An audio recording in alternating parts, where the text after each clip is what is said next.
Hi, I'm Anya from Shalom World News, reporting from Rome. And I'm here this afternoon with Sister Norma Pimentel from the Congregation of the Missionaries of Jesus.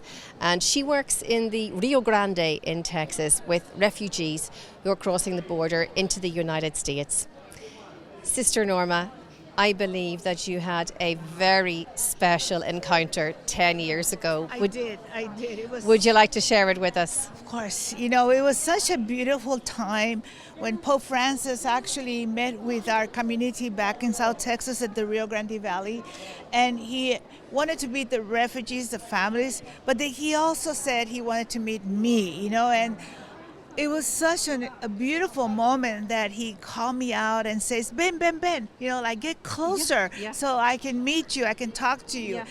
Yeah. I was like, oh my God, it's me, And so he was so wonderfully supportive for the good works we were doing in South Texas, welcoming the immigrants, the refugees, the families and the children. And he said, thank you very much for doing what you do. He was a very strong supporter of refugees and immigrants. I believe that his first visit when he became Pope was to go to the island of Lampedusa. Yes. It made so much sense, after we start looking at his own life, when he shared his life with us, and how his family were immigrants, and the conditions they had to live, and the struggles and suffering that they encounter. So he can relate with the immigrant families. He knows how difficult it is and how important it is that somebody welcomes them, somebody offers them what they need once they arrive to where they're going, And so he definitely wanted all of us to understand that these families are struggling, they're leaving their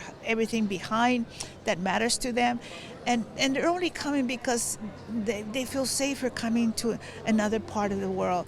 And so for us to welcome them meant so much for him,